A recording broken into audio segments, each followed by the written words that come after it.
Bien. Muy buenas tardes. Damos la más cordial de las bienvenidas a quienes se han conectado el día de hoy a este evento. Es un evento de presentación de la obra colectiva Retos del Derecho Privado en un contexto de crisis. Agradecemos muy especialmente a quienes nos acompañan en esta presentación, las profesoras Erika Isler y María Elisa Morales, a Valeria Guerra, al profesor Carlos Pizarro y a la profesora Lilian San Martín. A continuación, las editoras de la obra, profesoras María Elisa Morales y Erika Isler, darán algunas palabras de agradecimiento. Profesoras. Muchas gracias, María Paz. Buenas tardes a todos. Muchas gracias por estar conectados el día de hoy, viendo la presentación de nuestro libro Retos del Derecho Privado en un contexto de crisis, del cual Erika Isler y yo somos editoras, pero también autoras de algunos de sus capítulos, en mi caso, en conjunto con la profesora María Paz Gatica, que modera hoy día la actividad y a la cual aprovecho de agradecer. Quiero contarles que este libro nace junto con la pandemia. Cuando la pandemia llegó a Chile, varios de nosotros escribíamos columnas o nos presentábamos en seminarios para exponer y debatir nuestras opiniones e interpretaciones acerca de cómo solucionar los problemas jurídicos que nos trajo el COVID-19. En medio de esa ola de seminarios online, por supuesto, y columnas, Erika y yo comentábamos sobre la necesidad de reunir esas ideas en un libro colectivo, hasta que nos atrevimos a hacerlo realidad con la participación de varios destacados académicos del área del derecho privado y el respaldo de varias instituciones a las que quiero agradecer. En primer lugar, quiero agradecer a la editorial Tirant lo Blanc por confiar en nosotros y en el grupo de destacados autores que convocamos y publicar este trabajo. Quiero agradecer también, en segundo lugar, a ANIT, que a través de los proyectos Fondesit de Iniciación, de los cuales somos investigadoras responsables, ha financiado en parte esta obra. Y por supuesto, quiero agradecer a nuestras casas de estudio, a las Facultades de Ciencias Jurídicas y Sociales de la Universidad de Talca y de la Universidad Austral de Chile, esta última organizando la actividad que nos convoca el día de hoy. Finalmente quiero expresar la satisfacción que sentimos el día de hoy junto a Erika por estar lanzando este libro que creemos y esperamos sea un importante aporte a la dogmática chilena. Muchas gracias y espero que disfruten lo que sigue.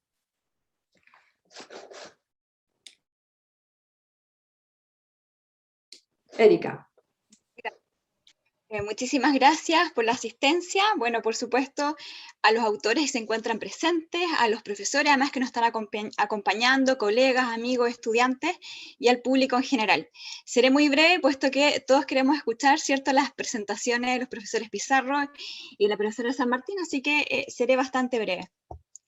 No cabe duda que nos encontramos en un tiempo de crisis, ¿cierto? Tiempos de crisis para la humanidad, para el ecosistema, para el planeta, e indudablemente un tiempo de crisis también para los autores que fueron convocados a participar en este proyecto y que presentamos a continuación.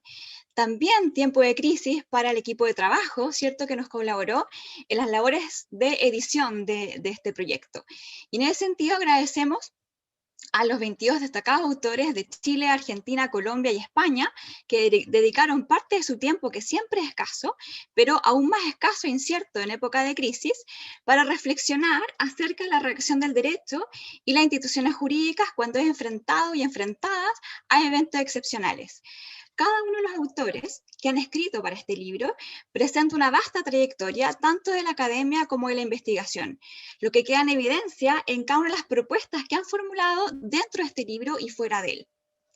Agradecemos en ese sentido muy especialmente al profesor Cristian Aedo de la Universidad Católica La Santísima Concepción, a la profesora Alicia Agüero de la Universidad Carlos III de Madrid, al profesor Sergio Sebastián Barochilli, quien además es el director nacional de Defensa del Consumidor de Argentina, Mariana Bernal, de la Universidad de los Andes de Colombia, Íñigo de la Maza, profesor de la Universidad Diego Portales, Karen Díaz Campos, de la Universidad Arturo Prat, Carmen Droguet González, de la Universidad Andrés Bello, María Paz Gatica, de la Universidad Austral de Chile, María Natalia Mato Pacín, de la Universidad Carlos III de Madrid, Rodrigo Monberg Uribe, de la Pontificia Universidad Católica Valparaíso, Renzo Munita Marambio, de la Universidad del Desarrollo, Fernando Pico, de la Pontificia Universidad Javeriana, Alberto Pino, de la Universidad Adolfo Ibáñez, Carlos Pizarro Wilson, quien además realizará una presentación el día de hoy, de la Universidad Diego Portales,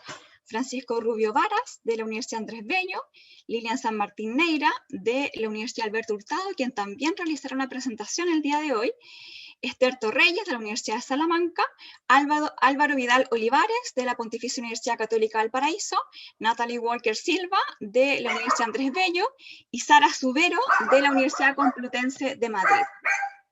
Por otra parte, quisiera agregar que es posible que las crisis aparezcan una y otra vez bajo diversos formatos. La profesora Lilian San Martín ya ha reflexionado bastante acerca de los desastres naturales que nos han acompañado en nuestro país, por lo que se hace necesario un estudio de los institutos jurídicos aplicable a los tiempos hoy considerados anormales, pero eventualmente pueden transformarse en nuestra normalidad. Y el libro, por lo tanto, si bien surge a propósito de un evento particular, tiene una vocación más amplia y una proyección también genérica.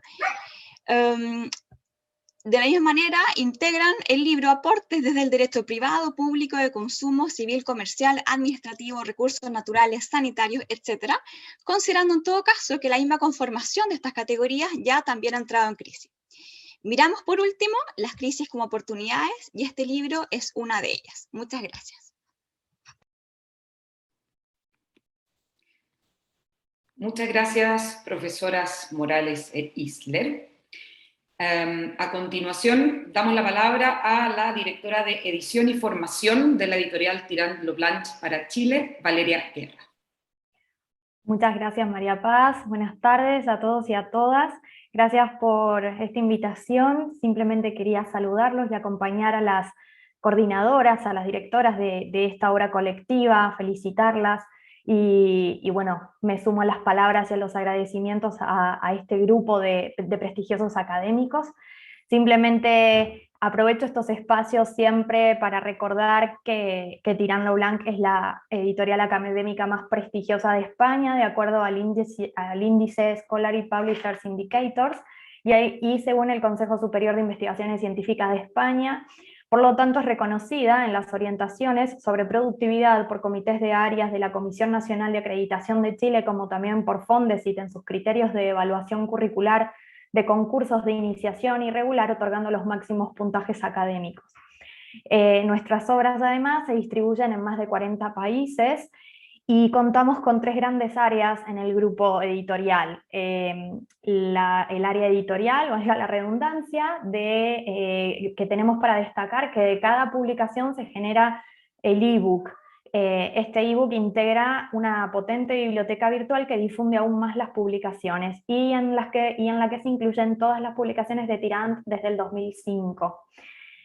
Tirant Tech, en donde tenemos en nuestras bases de datos herramientas como Tirant Analytics y análisis de Big Data jurídica, y finalmente el gran área de formación dedicados hace más de 10 años a la educación online, brindando cursos, diplomados y másters.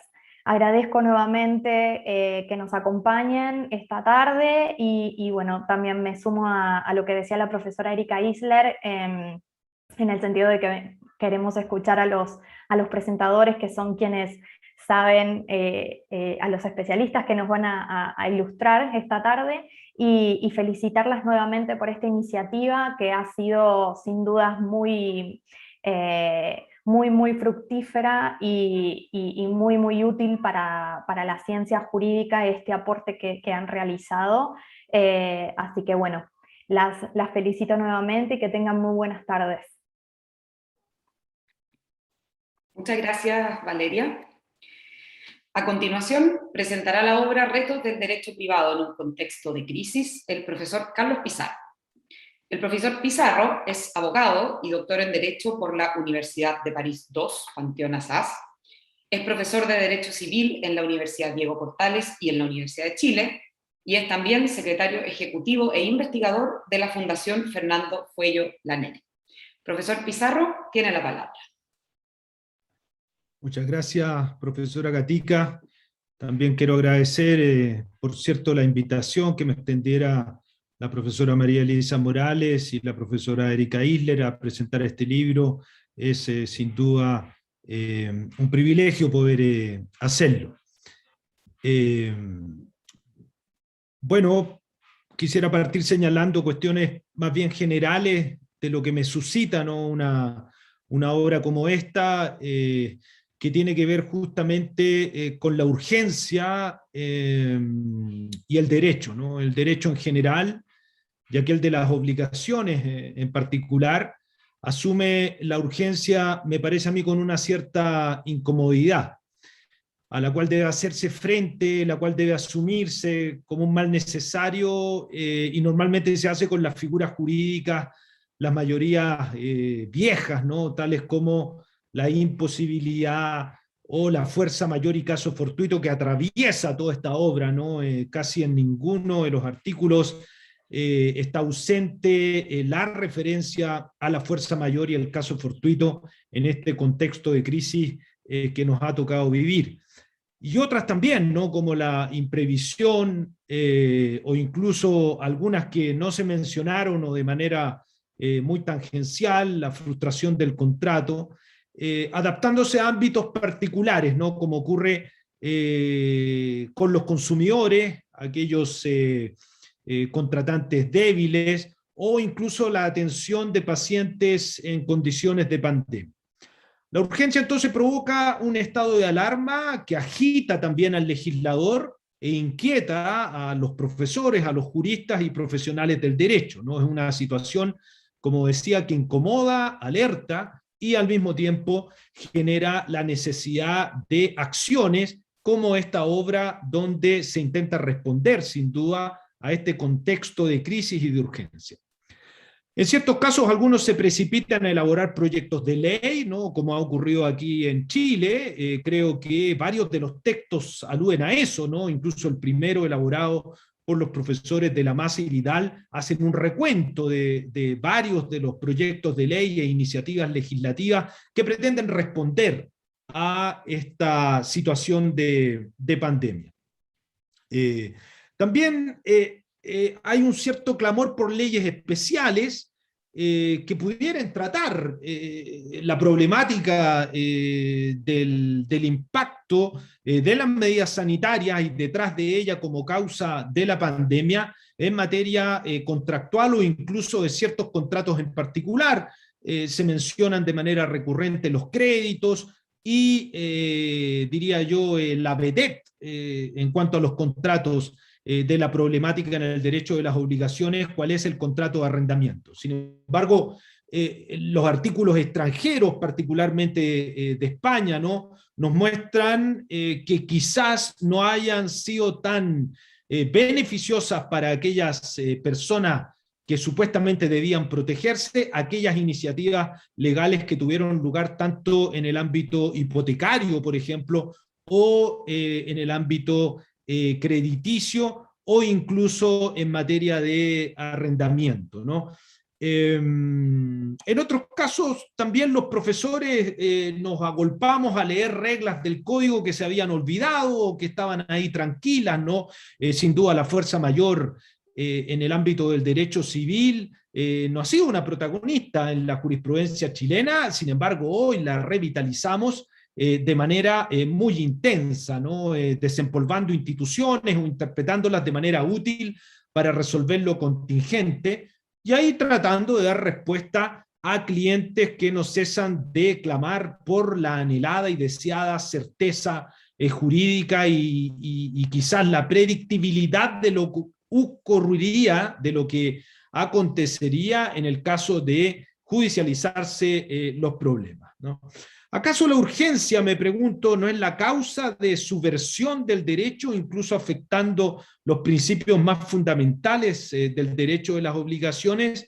La invasión de la urgencia, me parece, se ha instalado desde ya un largo tiempo, lo que podría servir para diagnosticar una cierta vigencia de lo transitorio, ¿no? En el libro que presento, la urgencia impregna todos los textos que lo integran, ¿no? Las editoras y compiladoras indican en el prólogo incluso que la pandemia ha renovado tópicos tales como el caso fortuito o fuerza mayor, la teoría de la imprevisión, imposibilidad en el cumplimiento, teoría de los riesgos y la aplicación del principio de la buena fe y la equidad, ¿no? Que han sido sin duda instituciones que se les ha dedicado muchísima atención a propósito de la contratación, de lo que ocurre con los contratos en este contexto de crisis.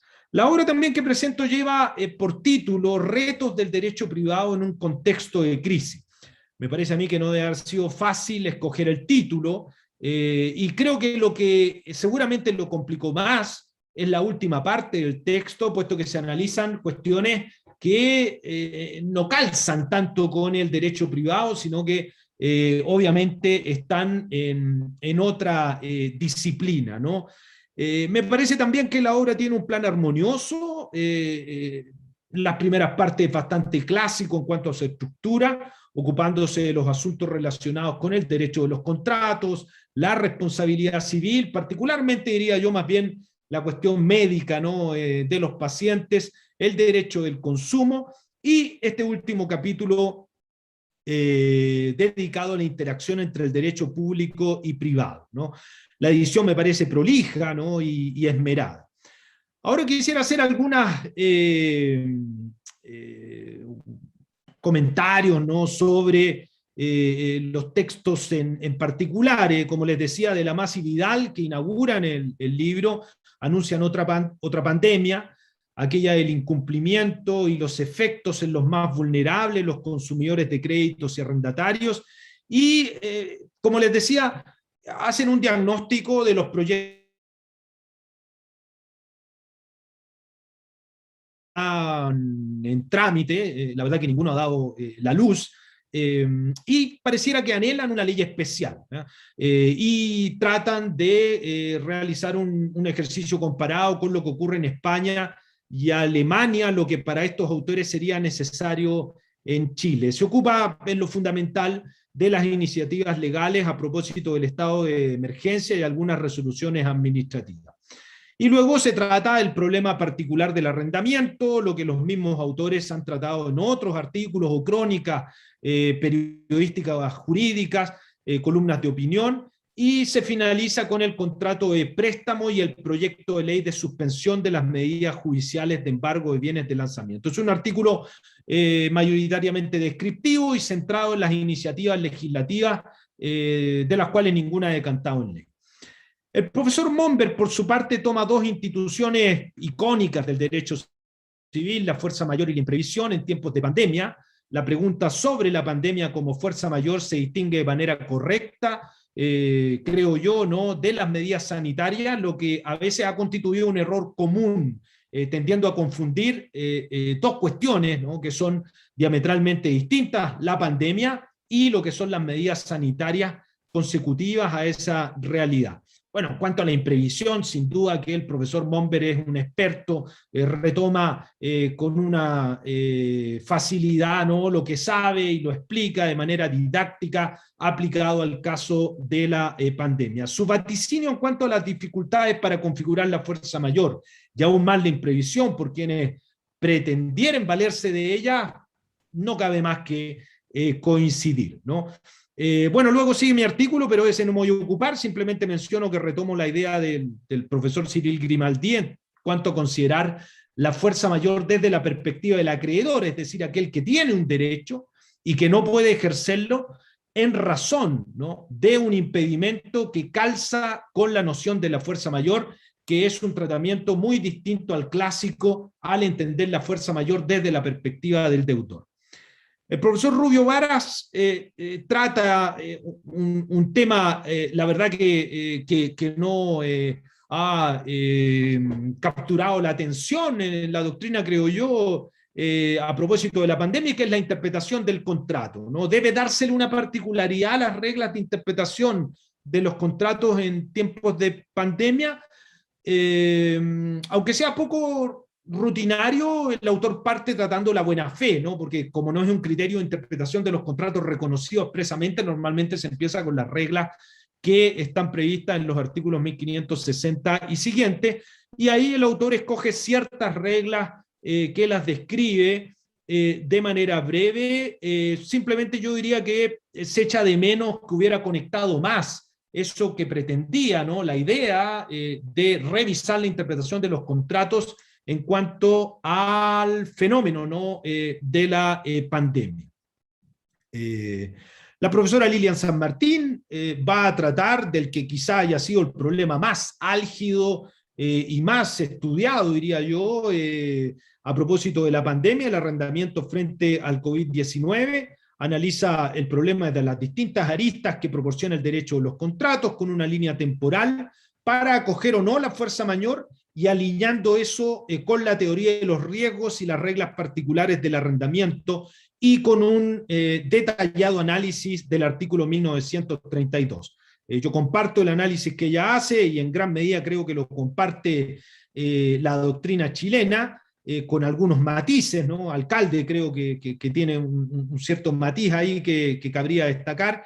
Extrañé nada más en el trabajo de la profesora San Martín, quizás haber interactuado más con la bibliografía a nivel local que existe sobre ese mismo problema.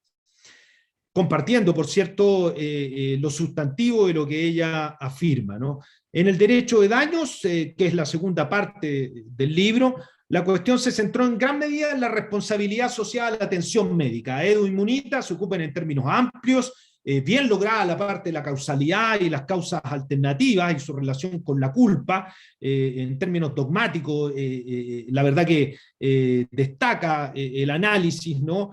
Lo que permite avanzar en la cuestión médica propiamente tal, y ahí se distinguen ciertas materias más específicas, ¿no? La atención en urgencia, la telemedicina, los riesgos del desarrollo y la cuestión de los ensayos clínicos, que es muy relevante en materia de vacunación.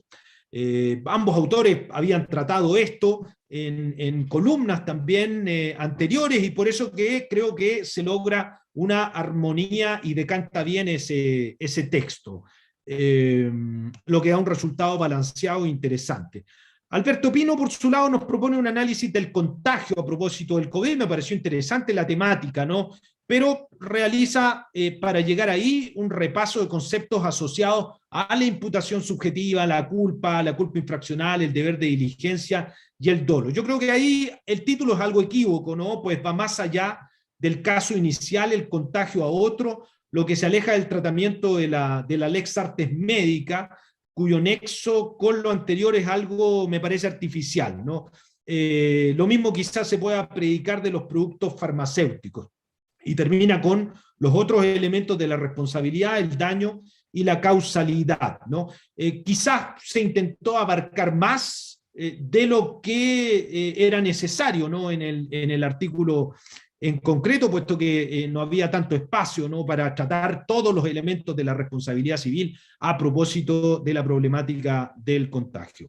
Bernali y Pico, con un título interesante, ¿no? Se refieren a la carrera por la invención y el riesgo de desarrollo, un tema viejo, ya que surgió en los años 80 a propósito de los productos farmacéuticos. Repasan de manera clásica y más o menos documentada esas cuestiones generales, ¿no? Productos defectuosos, riesgo del desarrollo, y es un buen compendio del estado actual de esa problemática, ¿no?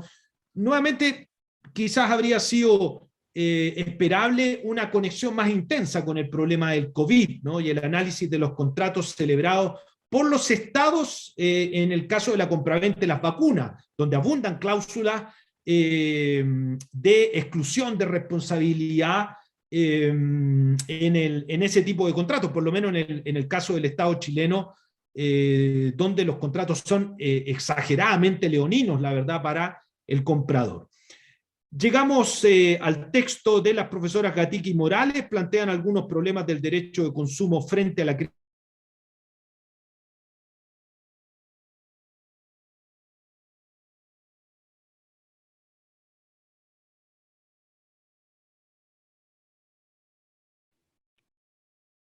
Parece que tenemos un problema de conexión. Esperemos un segundo a ver si es que lo recuperamos.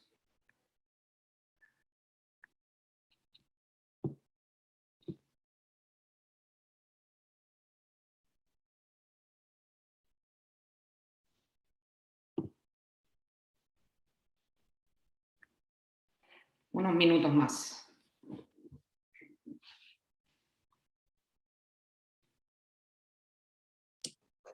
Bien, estamos esperando que se restablezca la conexión del profesor Carlos Pizarro, que está haciendo un análisis crítico del libro que estamos presentando, y de pronto lo perdimos. Así que, mientras tanto... Justamente comentando sobre nuestro capítulo. Justamente quedó en el capítulo sobre derecho al consumo que escribimos con María Paz Gatica.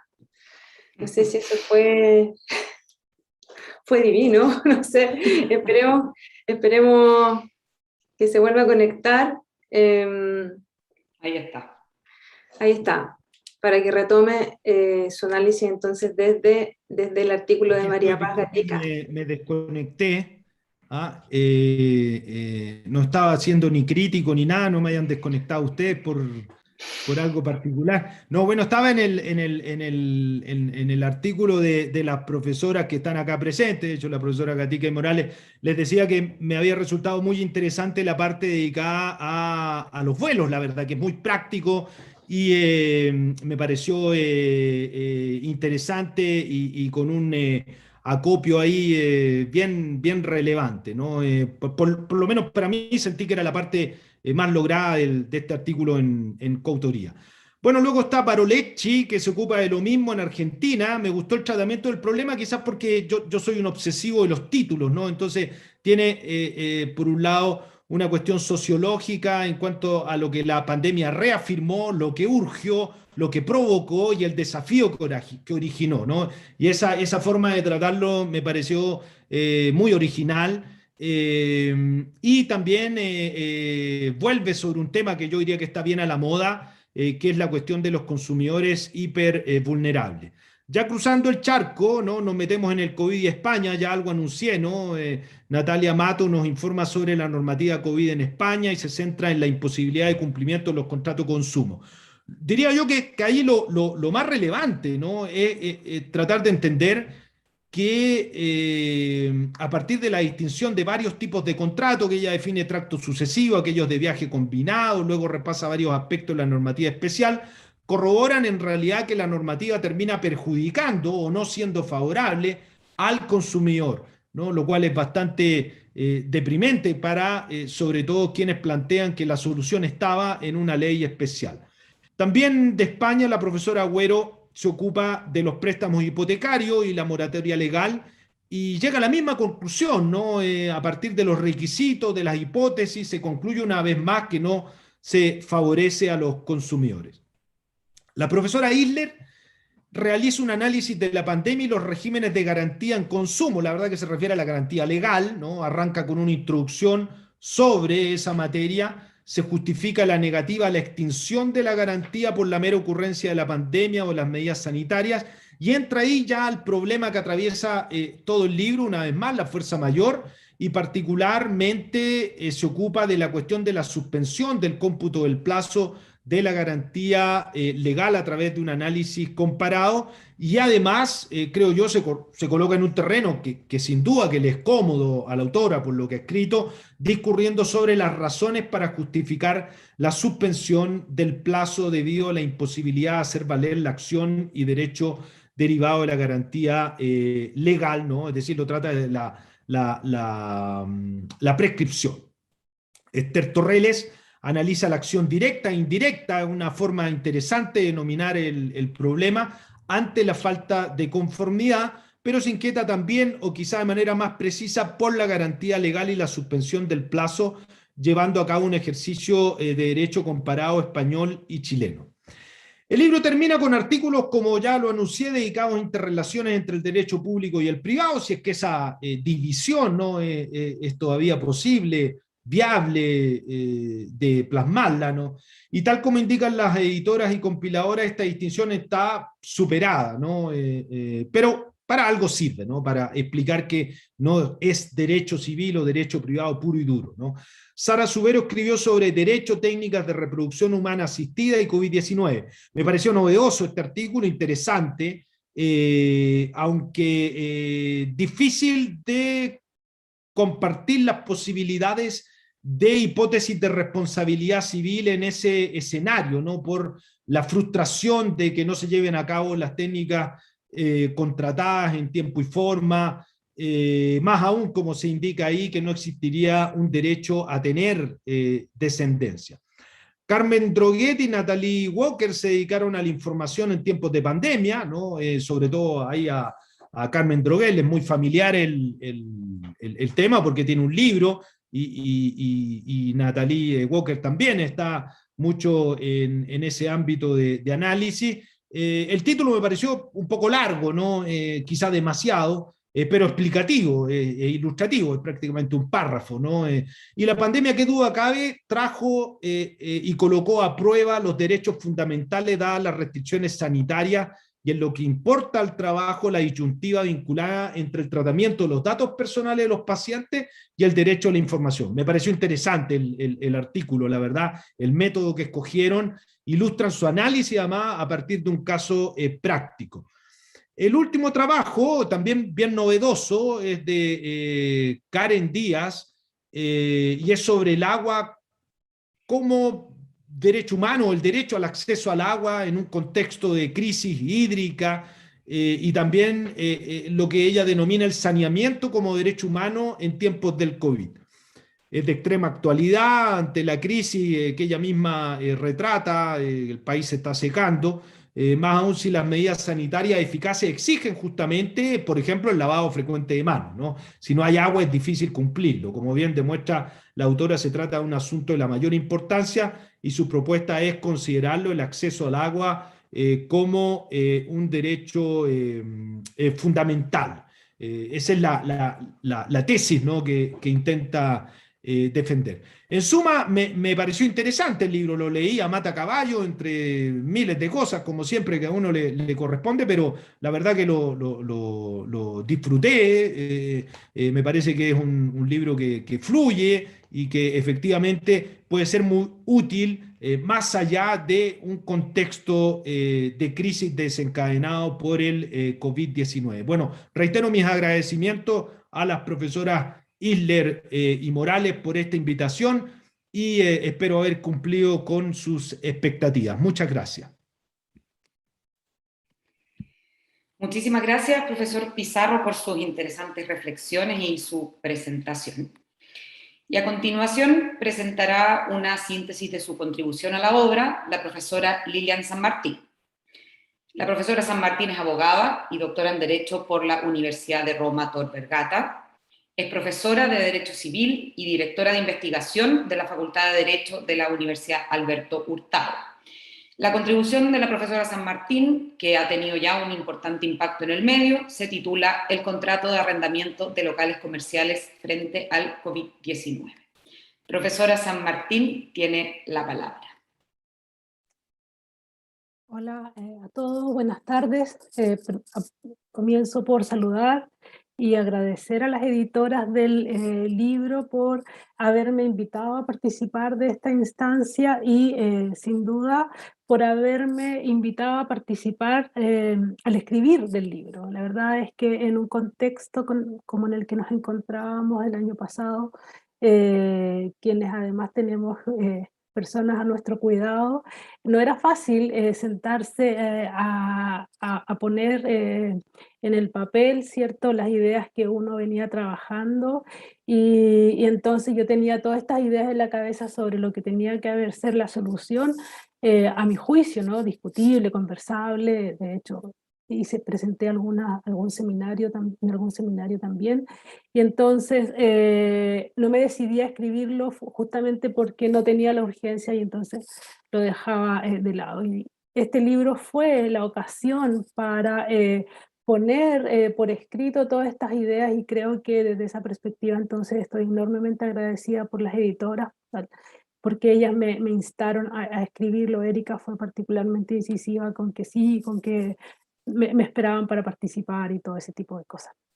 Así que el agradecimiento es doble, y además ahora me dan el honor de participar de esta instancia de presentación que se debe justamente a que la obra en su conjunto, mucho más allá de cada artículo en particular, es una obra que sin duda contribuye a el análisis del derecho privado en este contexto de crisis y que además eh, nos tenemos que tener en mente no solo en presencia de la pandemia, el COVID-19, sino que se avecinan, lamentablemente para nosotros, muchas crisis. El Mercurio hace un par de días, no recuerdo cuántos, traía una página completa dedicada, destinada a todas las crisis que se avecinaban derivadas del cambio climático. Esos son todos desastres naturales como sequías, ¿cierto? Grandes inundaciones, grandes marejadas, se espera que tengamos lluvias intensas en épocas del año en el que no estamos preparados para ello. Todos esos son retos a los que el derecho privado tiene que eh, aceptar y estar, sobre todo, tiene que prepararse para esos desafíos. Y este artículo, o mejor dicho, esta obra, perdón, es sin duda una gran contribución en esa línea. Mi texto, seré breve en su presentación porque se trata justamente de presentar el libro, no de hacer nuevamente la ponencia, y está ahí, pero quiero decir algunas cosas que quizás no están en el artículo y que lo hacen entonces que esta instancia sea un poco más enriquecedora. En primer lugar, señalar por qué el título es el contrato de arrendamiento de locales comerciales y no simplemente el contrato de arrendamiento. Bueno, porque en verdad el contrato de arrendamiento, si bien es uno solo, en general, hay una gran diferencia práctica entre lo que son el contrato de arrendamiento con fines habitacionales y el contrato de arrendamiento con fines comerciales a efectos de determinar lo que se conoce como el fin o propósito práctico perseguido por el arrendatario en este caso, y que es el que en definitiva se ha visto afectado a raíz de la pandemia. En un contrato de arrendamiento de locales comerciales se ha visto afectada en definitiva la economía del contrato. ¿Por qué se ha visto afectada la economía del contrato? Porque el arrendatario no puede hacer el uso de la cosa que tuvo en vista al tiempo de contratar. Dejaré por ahora de lado si ese uso a qué se debe esa circunstancia, eso no es lo importante por ahora, sino que el arrendatario sin duda, cuando se trata de locales comerciales, ha visto afectado este uso, ya sea porque lo ha visto completamente restringido, porque lo ha visto alterado a raíz de todas las medidas sanitarias, o incluso el goce mismo se ha visto alterado en la medida en que el flujo de ventas o el flujo de ingresos de su actividad comercial se ha visto disminuido producto de la pandemia. Entonces, se ha producido una alteración en esta economía porque el arrendatario ya no obtiene del contrato el mismo provecho que obtenía al momento de contratar o el que tenía en vista al tiempo de contratar, mientras que el arrendador continúa en principio a tener derecho a la totalidad del canon de arrendamiento, lo que significa entonces que se ha alterado la sinalagmaticidad y en algunos casos incluso el carácter oneroso del contrato. En el contrato de arrendamiento habitacional, en cambio, esta alteración de la economía del contrato no se ha producido. Y no se ha producido porque al arrendatario, hoy en día, sobre todo hoy afortunadamente ya no, pero durante toda la época en la que la mayor parte del país estaba en confinamiento obligatorio, ¿cierto? Las zonas de cuarentena, sin duda que el tener un lugar donde vivir, una casa, no solo era una cuestión importante, sino que era vital, porque si no ni siquiera se podía circular por las calles. Por lo tanto, al arrendatario, más que nunca, el bien arrendado le estaba siendo útil, estaba cumpliendo la función y en definitiva estaba teniendo la cosa, la utilidad y sirviendo para el fin al que había sido contratada, en unos términos incluso, si se quiere verlo desde esa perspectiva, más beneficioso para el arrendatario. Por lo tanto, no ha habido allí ninguna alteración de la economía del contrato. Lo que sí puede haber ocurrido, y que lamentablemente en muchos casos ocurrió, es que el arrendatario se ha quedado sin su fuente de ingresos para pagar el canon de arrendamiento. Pero, y aquí surge una nueva distinción entre el arrendamiento habitacional y el arrendamiento comercial. En el arrendamiento habitacional, el canon o los ingresos con los cuales el arrendatario paga o cubre el canon de arrendamiento, la renta, ¿cierto? No forma de ninguna manera, forma parte de aquello que podríamos llegar a decir el ámbito de protección del contrato, porque queda fuera de la economía, es decir, el arrendatario obtiene esos ingresos de una fuente totalmente exógena al contrato de arrendamiento. En cambio, en el arrendamiento comercial, esa renta no podría uno decir que es totalmente exógena al contrato de arrendamiento, toda vez que lo normal, lo usual, es que el canon de arrendamiento se cubra justamente con el producto del goce de la cosa que realiza el arrendatario, es decir, con la explotación comercial del inmueble arrendado. Entonces, nuevamente vemos que acá hay una economía del contrato que involucra el canon de arrendamiento, mientras que en el otro caso esa fuente es completamente exógena. Eso es lo que a mi juicio justifica que se trate de dos contratos, que si bien es cierto se trata de dos contratos que convergen en una única figura, ¿no? Que es el contrato de arrendamiento de inmuebles, tengamos que tener esta distinción entre ambos. Hecha esa primera entonces aclaración, que en realidad es ya mitad de la ponencia, me detendré ahora en lo que es el contrato de arrendamiento de locales comerciales, ¿no? Como ya decía, acá el principal problema es aquel en que el arrendatario se ha visto privado de la posibilidad de hacer el uso conveniente de la cosa, el uso pactado en el contrato, muchas veces el único uso que se le es permitido em, en virtud del contrato, a causa de la pandemia, pero no a causa naturalmente de la pandemia misma, como bien ya puntualizaba, ¿cierto?, el profesor Pizarro, sino a causa de todas las medidas sanitarias que la autoridad adoptó para evitar, ¿cierto?, la propagación o para intentar contener la propagación del contagio.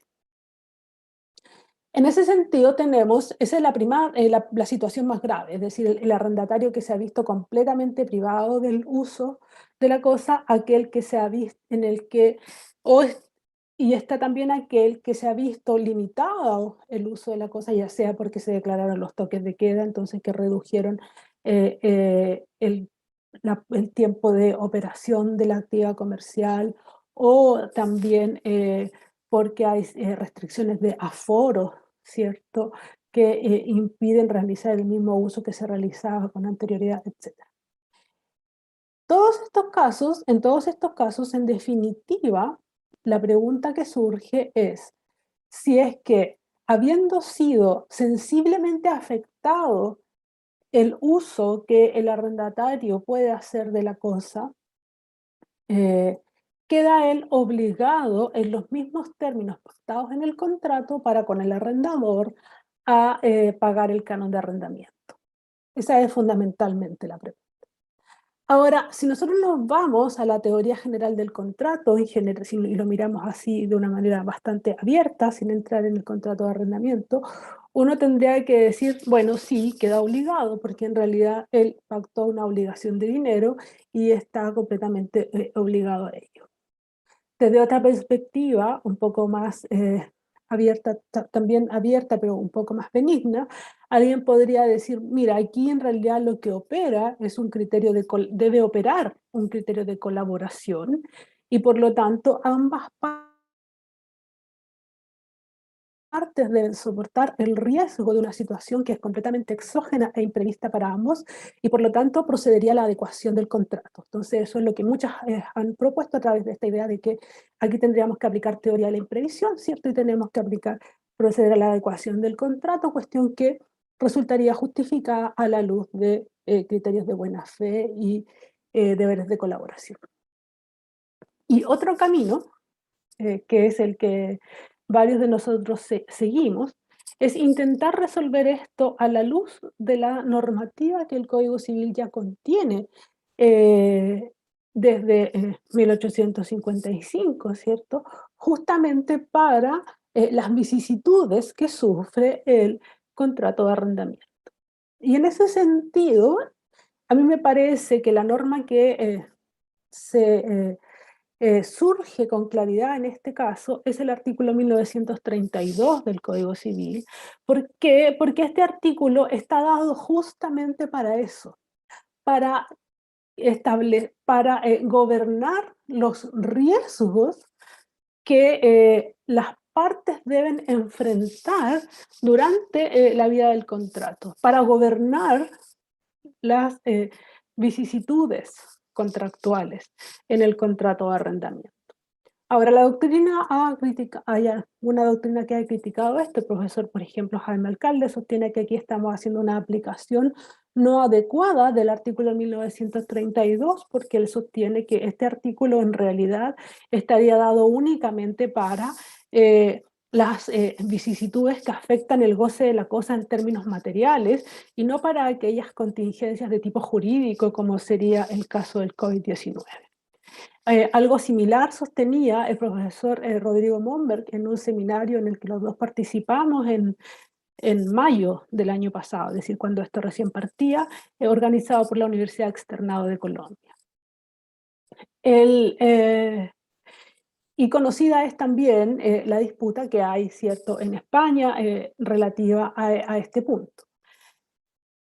A mi parecer, en verdad, el artículo 1932, bajo ninguna perspectiva uno podría decir que excluye las vicisitudes de tipo jurídico, porque en verdad el artículo simplemente se refiere a el impedimento de goce de la cosa por parte del arrendatario. Es decir, el arrendador debe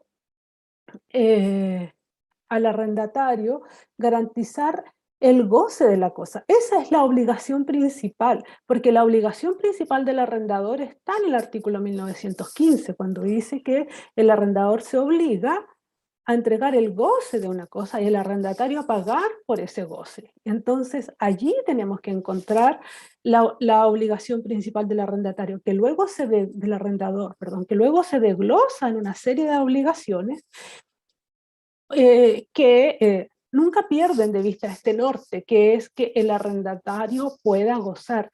Se trata en definitiva, en buenas cuentas, de un derecho personal de goce, el que tiene el arrendatario sobre la cosa.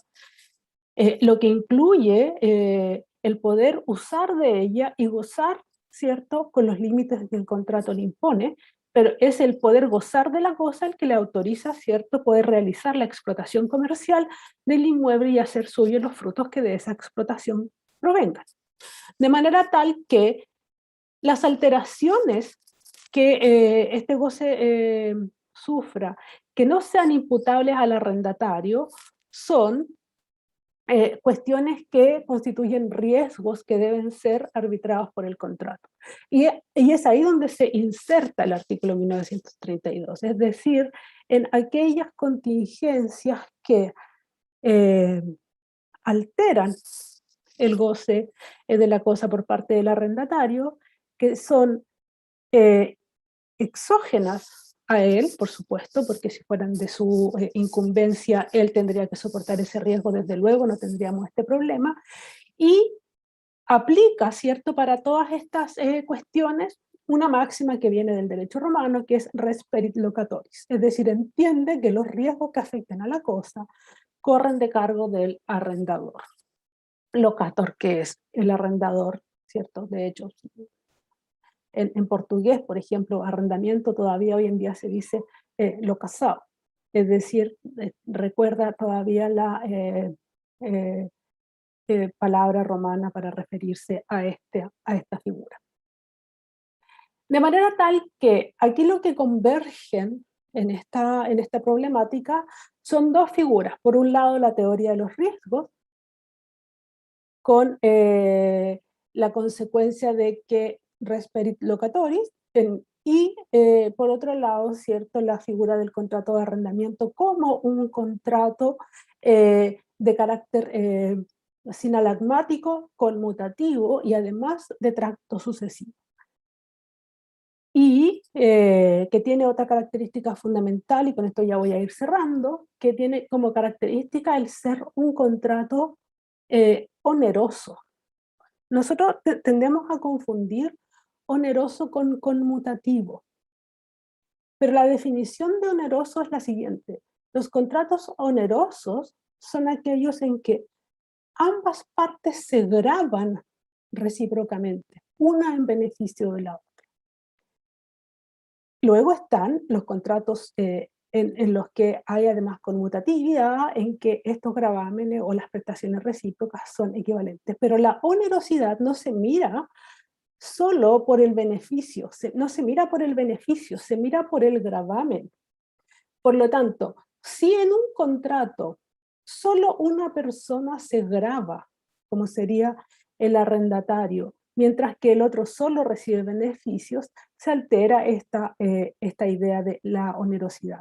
Y se altera también la conmutatividad. Por lo tanto, en verdad, si uno lo mira desde una perspectiva bastante más macro, cuando la teoría de los riesgos utiliza la máxima res perit locatoris, lo que está haciéndose cargo al mismo tiempo del carácter oneroso, sinalagmático y conmutativo del contrato de arrendamiento. Para terminar, una cuestión que no está en el paper y que por lo mismo la menciono, es que el artículo 1932 no establece un mecanismo único de ejercicio de la acción allí contenida. Claramente uno puede pensar que tenemos hoy en día cierta apertura de acciones y por lo tanto uno puede pensar que una persona podría ejercer una acción fundada directamente en el artículo 1932, es decir, solicitando resolución de contrato y en subsidio disminución del mismo, o al revés. Recordemos que la decisión no es del arrendatario, sino de los jueces, es el juez quien decide cuál de las dos figuras procede.